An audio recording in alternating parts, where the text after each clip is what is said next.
Kungu, et bien évidemment, on n'oubliera pas la radio du lycée, Radio 101. Merci au président de Radio Ziani d'être présent et de nous donner la possibilité d'émettre sur sa fréquence. Et puis on n'oubliera pas bien évidemment notre ami Courmaren, le président de la radio Sun FM, voilà, sur laquelle nous émettons simultanément. Nous sommes aujourd'hui réunis à l'occasion de la fête de la radio. Alors c'est une première édition pour notre territoire, c'est une première édition pour Mayotte, mais c'est de ce que l'on m'a dit la 3e édition nationale. Elle se décline peu ou prou à même époque partout sur le territoire hexagonal et dans les Outre-mer. C'est l'occasion aussi de réunir toutes les web radios de notre territoire et de démarrer peut-être aujourd'hui, de commencer l'écriture d'une histoire collective et collaborative inédite. Voilà, c'est la première fois que les web radios se retrouvent finalement quelque part en séminaire pour pouvoir échanger, apprendre à se connaître et imaginer des pistes de travail ensemble pour l'année à venir. Nous avons créé ici cette web radio au début de l'année 2022. Nous avons eu en octobre dernier une très grande opération puisque Radio 101, tel est le nom de la radio du lycée de Dembéni, a émis en direct et en duplex sur la bande FM avec un établissement de la métropole. C'était, je le disais il y a quelques minutes à un journaliste, c'était un événement unique, c'était aussi une première mondiale. Il est possible d'imaginer plein d'autres premières mondiales, pour autant effectivement qu'on le veuille, qu'on le souhaite et qu'on s'en donne les moyens. La radio du lycée de Dembéni, c'est une radio qui a vocation à la rentrée prochaine, la Radio 101 qui a vocation à la rentrée prochaine à émettre plus régulièrement qu'elle n'a émis depuis le mois d'octobre, à émettre en direct. Et ce que je souhaite, ce que j'ai souhaité, et là je sais partager ce sentiment avec l'ensemble de nos équipes, c'est que nous puissions rendre accessible notre studio au collège du territoire, au collège du bassin sud, mais aussi aux écoles élémentaires. L'éducation aux médias et à l'information passe par la radio, elle passe aussi par les médias écrits. Il est important, si on veut démarrer, il est important de démarrer très tôt cette éducation aux médias et à l'information. Et autant la démarrer dès l'école primaire, si cela est possible.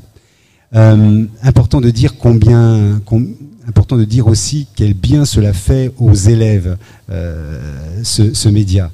Je le disais, j'ai l'impression de me répéter, j'ai l'impression d'être complètement sénile, d'être vieux avant l'âge, mais j'ai pas vu un seul de mes élèves passer au micro, et je pense que c'est la même chose pour les collèges de Coconi, de Kanikeli, de Chiconi et de Kungu. J'ai pas vu un seul élève passer au micro d'une web radio ou passer au micro de Radio 101 sans être complètement transformé. J'ai vu des élèves, moi, en 8 jours, gagner en maturité, grandir, apprendre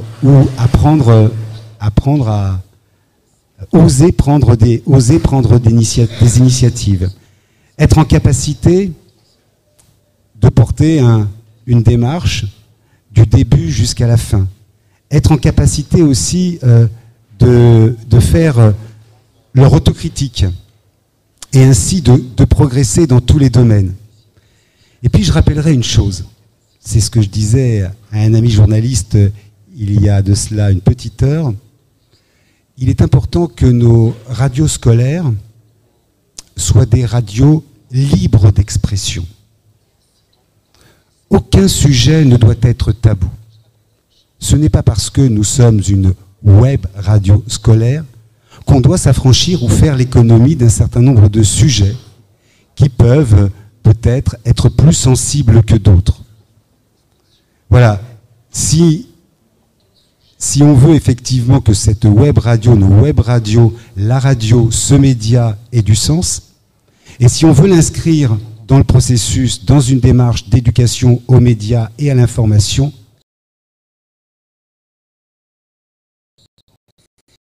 Il faut que ce média puisse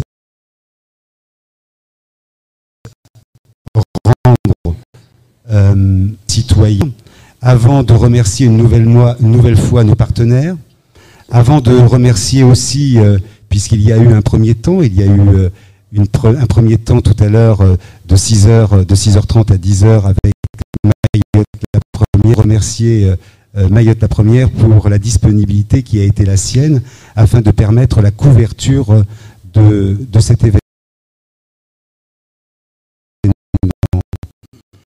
Et Minute remerciera à son tour la technique, mais je voulais aussi remercier la technique et dire combien elle est indispensable au bon fonctionnement de ce média. Pas de technique, pas de radio. Merci à vous. Et puis maintenant, je te passe la parole, Ismaël. Oui, avec l'autorisation du président de Radio Ziani. Mesdames, messieurs, bonjour. Si vous permettez que je me présente, Ismaël Saïd Kombo, de Mayotte la première. Je suis, moi, de la vieille école. Voilà, c'est à cause de moi, l'effet de l'arsène. Je suis de la vieille école. Donc, j'ai vu naître quasiment la radio mère de Mayotte, qui a commencé par FR3, France Région 3, et puis RFO, que certains d'entre vous ont dû en entendre parler.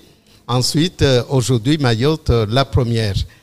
On a eu un petit nom qui a été disputé avec une autre chaîne au niveau de Paris, c'était Mayotte première, mais cela nous a valu, voilà, disons, un petit détour vers le tribunal parce qu'il y a Paris première. Exactement. Qui était le premier à s'appeler comme ça. Et bon, on a adopté Mayotte la première et maintenant on garde ça.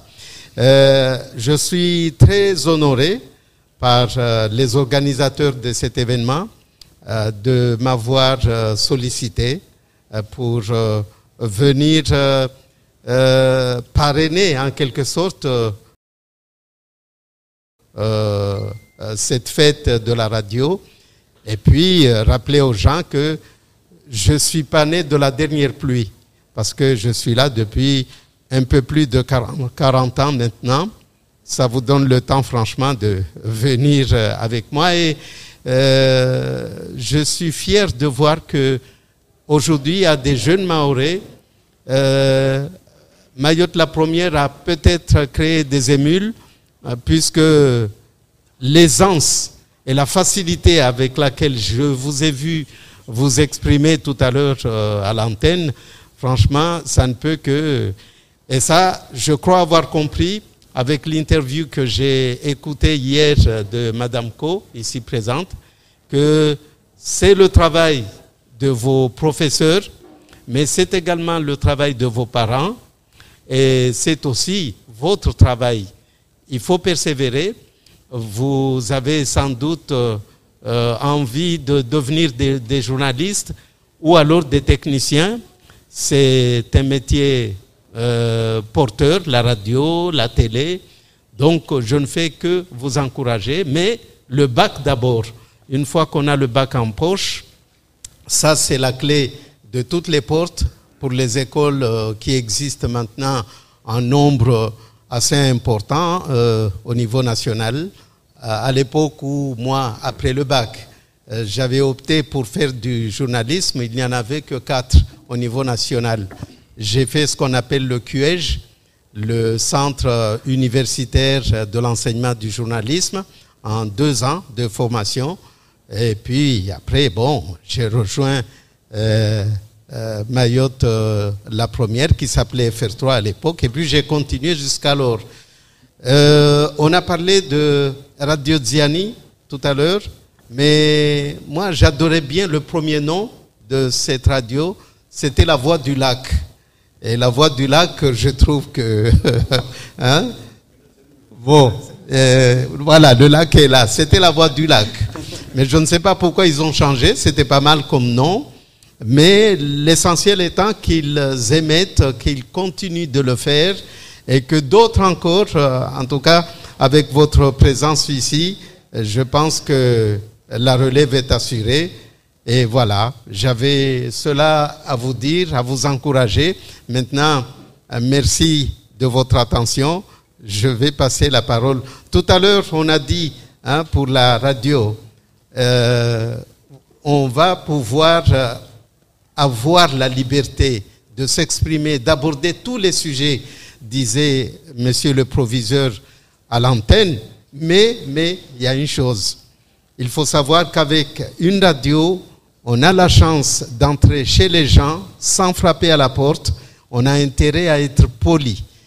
On parle, on a la liberté de parler tout en étant poli, tout en respectant les personnes qui nous écoutent. Ça, c'est hyper important.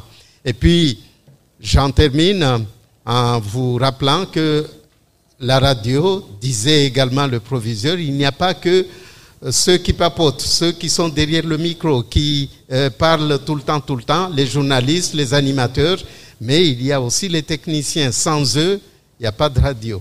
Et ça, c'est un métier aussi. Voilà, Monsieur le Président, j'étais un peu bavard, mais... Je vous en prie.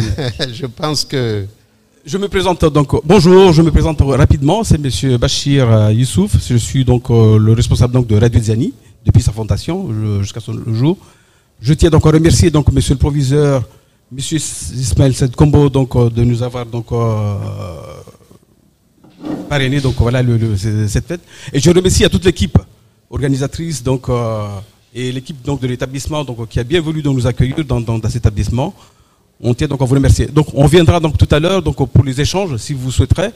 Parce que donc là, comme le temps qui nous est imparti, on ne pourra pas donc voilà tout. Je suis plus bavard donc qu'Ismaël, en tout cas. Ne vous inquiétez pas. Merci. Merci beaucoup à vous, nos chers. Merci beaucoup, Monsieur le Président du Lac Diani, de Radio Diani. Et maintenant, à présent, on va passer la parole à Hadidja, qui va nous parler de l'harcèlement. Alors, merci à toi, Zaïdou. Je vais procéder maintenant à l'exposé de mon discours que j'ai présenté à la demi-finale du concours d'éloquence. Alors, elle s'appelait Mona, elle n'avait que 8 ans. Tout commença en primaire, CM1, CM2, les années de l'enfer. Elle était la nouvelle arrivée en milieu d'année, mais c'était pourtant une petite fille heureuse, sociable et qui parlait avec tout le monde en ayant toujours le sourire aux lèvres. Mais elle était aussi cette petite fille faible et innocente que l'on pouvait facilement attaquer. Alors tout commençait par de simples embrouilles d'enfants. Au début, rien de bien méchant. Puis au fil du temps, sa vie n'était devenue rien d'autre qu'un combat chaque jour. Chaque jour qui passait, c'était une nouvelle personne contre elle. Bousculades, menaces, moqueries, insultes, tout pour elle. Chaque soir, des larmes coulaient sur son visage. Et chaque matin, une épreuve de plus à devoir passer. Survivre à des insultes qui n'en finissaient jamais, elle se souviendra toujours de cette peur qui traversait tout son corps et de cette souffrance qu'elle ressentait. Elle ne vivait pas. Elle survivait. Car même ses parents ne le savent point. Chaque soir, en rentrant, elle ne voyait plus la fin et espérait que tout s'arrête. Et plus le temps passait, plus elle ne voyait rien d'autre que le noir, la mort et le désespoir. Mais un beau jour, Dieu décida de mettre fin à son enfer sur terre. Ce fut lors de la fin de 2 années consécutives remplies de larmes et de chagrin, de tristesse et de peu d'entrain. Mais ce fut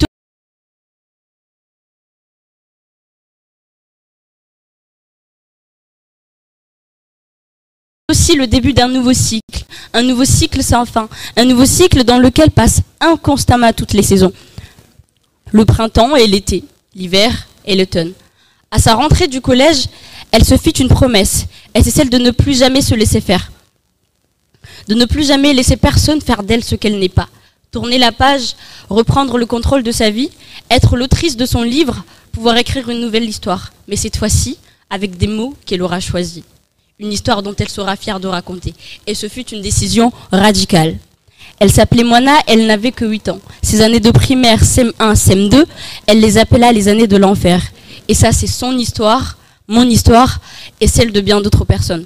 Donc aujourd'hui, je m'adresse à ceux et à celles qui ont essayé de me briser pour leur dire qu'ils ne m'ont rendu qu'encore plus forte.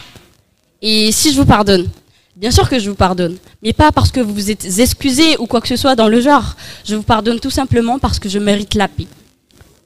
Oui, je mérite la paix. Mais toutefois, il ne faut pas oublier que même si le temps passe, il y aura toujours des mots, des actes, des souvenirs, bons ou mauvais, qu'on ne pourra jamais oublier. Donc oui, je vous pardonne, mais je n'oublie pas. Et je m'adresse aussi à toi qui m'écoutes en ce moment, pour vous dire que si vous aussi vous êtes harcelés, parlez-en, agissez, car seul on est super, mais c'est ensemble qu'on est meilleur. Bats-toi, agis avant qu'il ne soit trop tard, et surtout, ne laisse personne faire de toi ce que tu n'es pas. Change le monde, mais ne laisse pas le monde te changer. Le harcèlement existe toujours, et nous n'avons pas le droit de fermer les yeux et de faire comme si tout allait bien. Alors encore une fois, je vous dis, bats-toi, battez-vous, agissez, oui, parlez-en. Et à celle ou à celui qui vous dira de vous taire, dites-lui, tais-toi toi-même. Merci.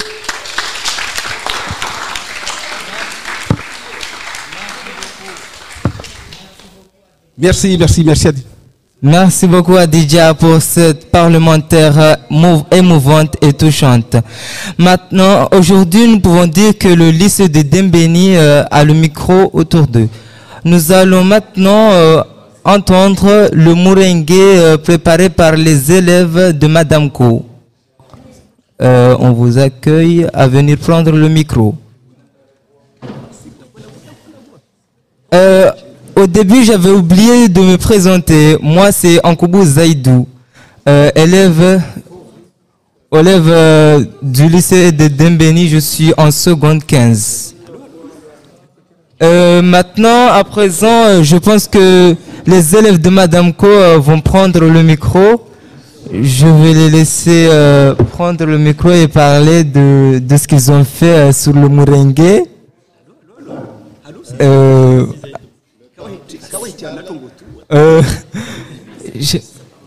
J'avais oublié de préciser que j'avais oublié de remercier quelques gens, mais on en parlera après. Merci Zedou de nous avoir donné la parole.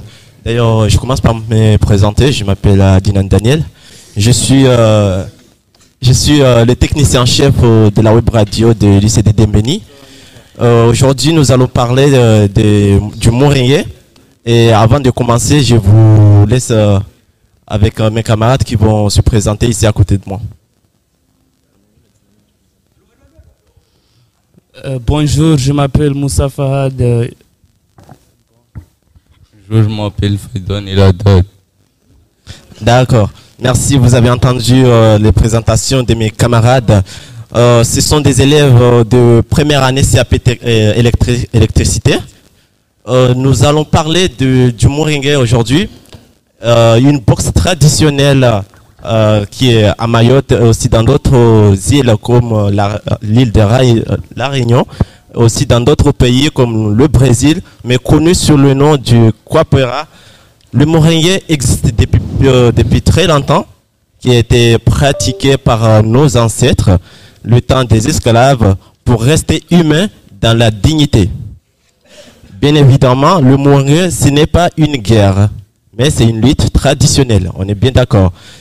Bien entendu, c'est l'art, c'est une art comme tout autre art, accompagné des instruments musicaux comme les tambours, aussi qui répond au fait du coup.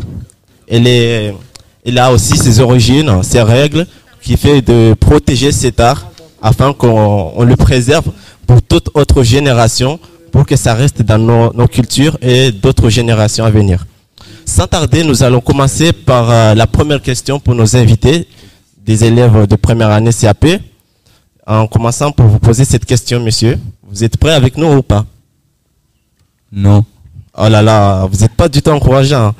Alors, selon mes ressources, vous avez fait un moringue citoyen ici au lycée de Dembéni. Pouvez-vous me raconter comment ça s'est passé pour cette journée de moringue citoyen? Le moringue citoyen s'est passé très bien. Il s'est passé très bien. Le merengue, c'est un combat entre les villageois qui permet de se défouler et respecter à la fois. On a commencé par travailler le mouvement du merengue avec un comédien de Ariat. Il nous a fait regarder même ce que nous avons fait. Nous avons parlé de la valeur du merengue, des gestes qui veulent dire des choses de précis. Par exemple, si le lève les bras, c'est que certaines façons veulent dire qu'on gagne. Alors qu'est-ce qui a été mis en évidence, c'est que vous avez appris lors de ce jour plus précisément? Est-ce que vous avez appris à apprendre à gérer vos émotions, quelque chose qui peut être utile dans votre parcours? Oui, on a appris des choses. Que pensez-vous du merengue citoyen et le merengue traditionnel qui est fait de se donner des coups de poing, et le merengue citoyen que vous avez fait de manière différente que le merengue traditionnel?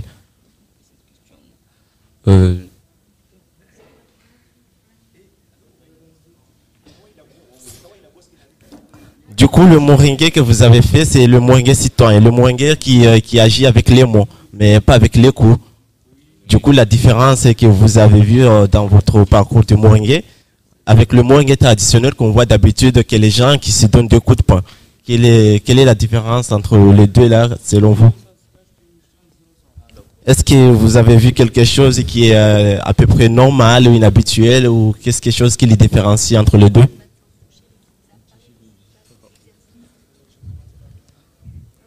Vous avez... Tu peux quand même donner quelques mots sur ce que vous avez fait, les gestes que vous avez fait selon vos séjours avec le merengue citoyen? On a fait un bout. Un bout, tu peux m'expliquer un peu plus sur les embouts que vous avez fait? Le merengue qu'on a fait, on a changé les coups avec lui. Du coup, le merengue que vous avez fait, vous avez échangé des coups de poing, ou vous avez échangé des mots, vous avez mis des scènes, vous vous êtes battu, vous avez fait de la musique?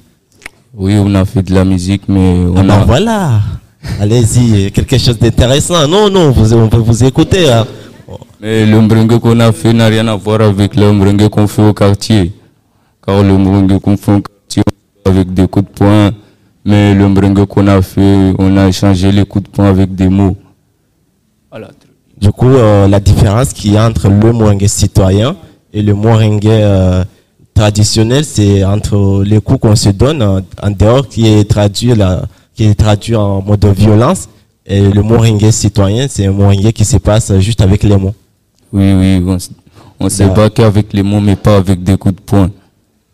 Mais il y a des signes particuliers qui donnent des langages codés dans le merengue citoyen? Ambou, on ne sait pas dire avec ambou. Et il n'y a que ça comme langage codé? Vous avez, parce que selon mes connaissances, pour les merengue traditionnels, on voit des gens qui se tapent dessus, on a des gens qui lèvent les mains en l'air, il y a des gens qui tournent, qui sautent, qui cherchent des gens à se défouler.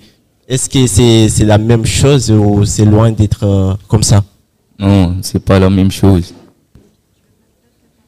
Dans ce cas-là, je vais passer la parole à ton camarade qui est ici, Fahim, qui peut peut-être nous répondre quelques questions selon le merengue citoyen qu'il a fait récemment.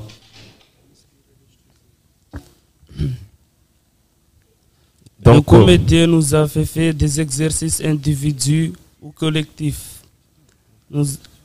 Se battre sans se toucher, les zip-zap dans ce cercle. Le but, c'était de se montrer réactif en fonction de ce que tu disais. Autre puis, nous avons appris des vers, du recueil, le mur, du calcaire. Nous avons fait des combats en utilisant les vers appris à la place des points. Du coup, toi, personnellement, les exercices que vous avez faits, c'était des exercices qui concerne le moringue ou bien c'était plutôt sur les vers pour les paroles? Est-ce que c'était des exercices physiques ou des exercices écrits? C'était des exercices physiques. Et oui. Vous faisiez des chorégraphies, vous faisiez des danses ou vous faisiez des petites sauts, des choses comme ça, ou c'était des exercices, des mouvements avec, comme c'est le qu'on voit quand on assiste au moringue? C'est des mouvements qu'on voit quand on assiste au moringue. Ah, d'accord. Du coup, ça t'a permis d'avoir de bons foulées pour les moringues, c'est ça? Pour Non, la prochaine saison? Non, jamais. D'accord. Du coup, là, on va terminer ici par...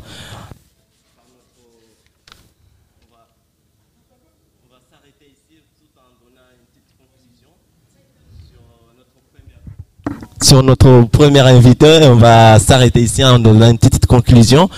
Si ce que le moringue citoyen et le moringue traditionnel, selon toi, tu choisirais lesquels sont te donner le choix de choisir entre le moringue citoyen, c'est le qu'on se bat avec les mots sans se donner des coups de poing, et le moringue citoyen auquel on se bat de manière un peu violente.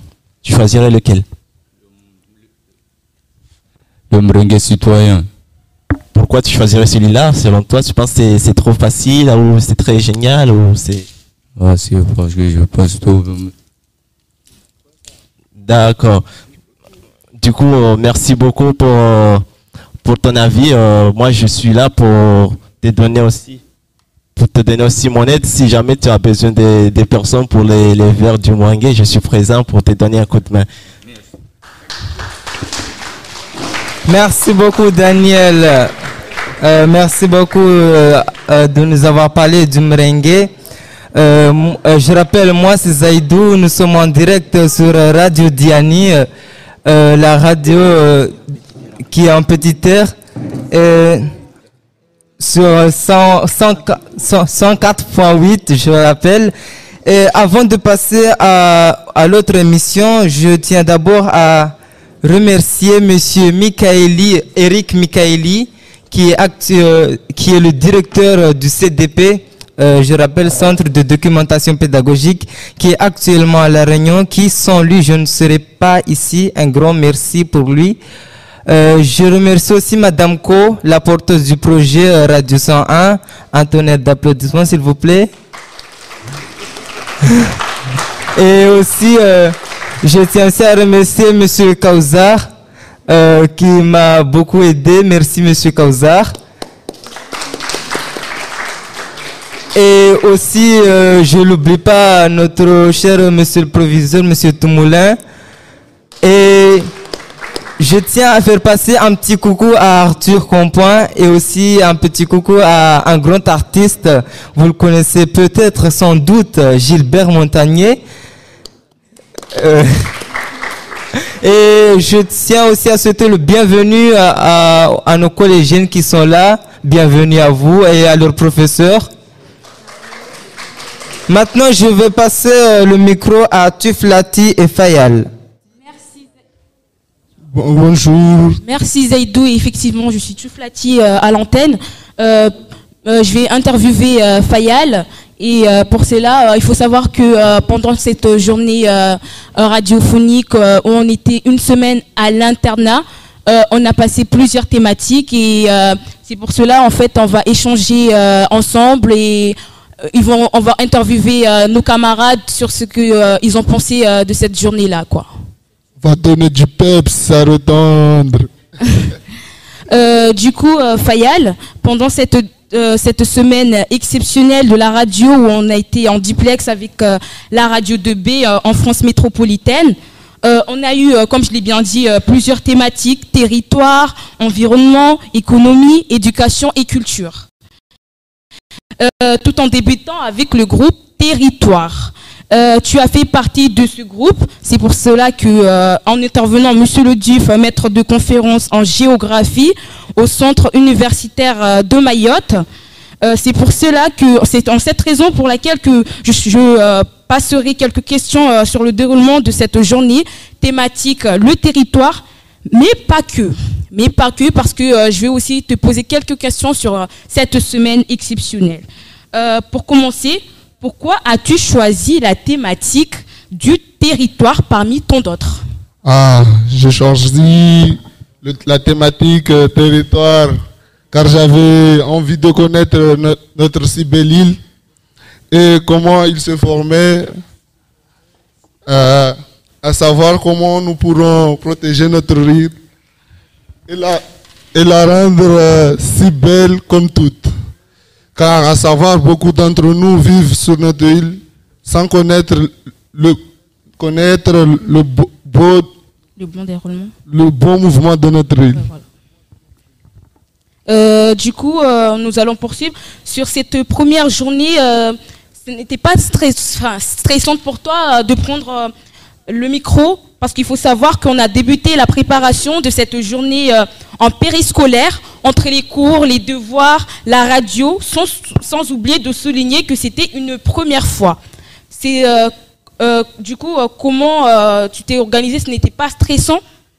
La journée était tellement stressante pour moi car c'était la première fois que je faisais de la radio et de là directement j'ai eu de bons conseils pour gérer mon stress.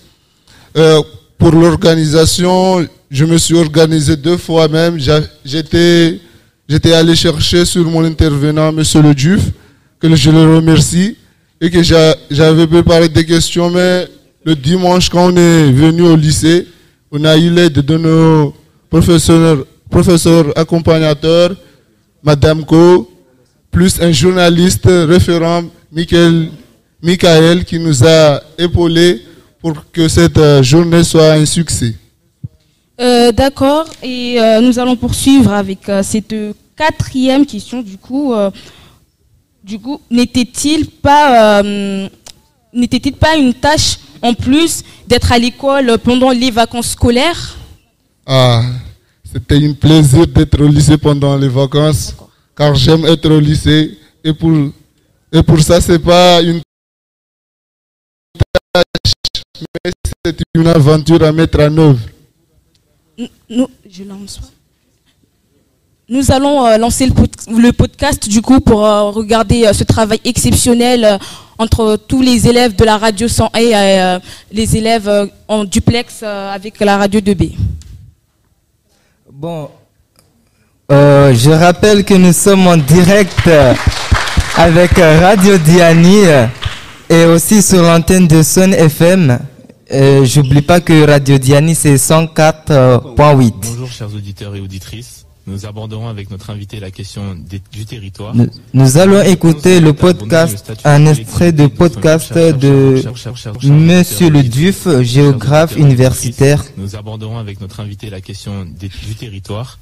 En 2011, Mayotte a abandonné le statut de collectivité d'outre-mer pour devenir le 101e département français. Mayotte est la plus ancienne île d'origine volcanique de l'archipel des Comores, située dans le canal du Mozambique, lui-même situé dans l'océan Indien. Au micro de Radio 101, nous allons donner la parole à Mathieu Le Duf, maître de conférences en géographie, spécialiste de géomorphologie littorale, intervenant également en géohistoire. Je passe la parole à notre journaliste Fayal. Bonjour Mathieu. Bonjour. Merci d'avoir répondu à notre invitation et nous vous en sommes reconnaissants. Vous connaissez bien notre île, vous êtes chercheur universitaire au CUFR et vous êtes notamment intéressé à la naissance de notre île. Pouvez-vous nous dire davantage sur l'âge de notre île et sur la manière dont il a surgi de eaux? Oui, alors du coup je peux essayer de vous en parler un petit peu. Donc effectivement, peut-être pour recontextualiser donc sur le concept de territoire, ce que vous évoquez en me parlant de l'origine volcanique finalement du territoire de Mayotte, vous m'évoquez un des aspects de ce qui constitue un territoire. Et un territoire, avant toute autre chose, c'est une réalité physique, matérielle, qui existe, qui est présente, qui est visible, qu'on peut mesurer, qu'on peut étudier en tant que tel. Et donc ça sera la première dimension finalement du territoire qu'on va pouvoir évoquer ensemble. Pour ce qui relève de Mayotte, on est sur une zone volcanique, une île qui a une origine volcanique au départ, qui s'est passée en plusieurs phases. Et effectivement, c'est le volcan le plus ancien. C'est la meilleure des radios sur tout Mayotte. Nous venons d'écouter un extrait du podcast de Monsieur Ladif, géographe universitaire au CUFR. Maintenant, je vais poser quelques questions à nos invités. Pour commencer, Touflati, qu'est-ce que tu as ressenti lorsque tu as parlé? Qu'est-ce que j'ai écouté? Oui, lorsque tu as écouté le podcast de Monsieur Ladif. Lorsque j'ai écouté ce podcast, parce qu'il faut savoir qu'on nous a dit pour la journée exceptionnelle radio de réécouter et de penser. Et moi personnellement, je connaissais pas la formation de l'île de Mayotte. Et c'est vraiment, quand j'ai écouté ce podcast, c'est vraiment intéressant parce qu'il faut savoir qu'on vit à Mayotte, mais il y a beaucoup de choses qu'on connaît pas. On dit vivre à Mayotte, on connaît pas les histoires les histoires comme comment ça s'appelle déjà, la mosquée de Tingoni, ou bien beaucoup d'histoires. Et du coup, pendant cette semaine territoire, cette journée territoire plutôt, on a pu avec l'interview de Monsieur le Diouf connaître cette histoire là qui entoure notre territoire, quoi. Moi la question. Merci beaucoup Touflati d'avoir répondu à notre question. Maintenant, nous allons enchaîner avec Fahim et Faiza. On va aussi écouter un extrait du podcast de Monsieur Good de la DAF. Oui. Bonjour, c'est Mwenje Fahim. Alors oui, je vais procéder à l'interview de ma camarade Ismaël Faiza, qui avait interviewé Philippe Gou, président de la DAF, direction de l'alimentation et de l'agriculture et des forêts, si je ne me trompe pas. Et donc Faiza, moi j'aimerais savoir, pour cette interview, dans quel contexte tu t'es mis, comment tu as préparé cette interview-là justement? Pour commencer, bonjour à vous tous. Il faut savoir qu'avant de me lancer dans ce projet, je pensais à mon oral, à mon grand oral, où j'avais un point faible, le fait de prendre la parole. Du coup, je me suis dit de me projeter sur cette expérience de Radio 101 va me permettre d'améliorer. T'améliorer à l'oral, c'est ça? Oui, de m'améliorer sur... Et donc, en commençant, j'avais pas pris le groupe d'environnement, j'avais pris le groupe de culture et je me suis trouvée sur le groupe d'environnement. Et il faut savoir que j'ai pas regretté parce que le fait de travailler sur l'environnement, en sachant que c'est un sujet dont il est fréquemment. C'est un sujet où on doit préserver notre environnement.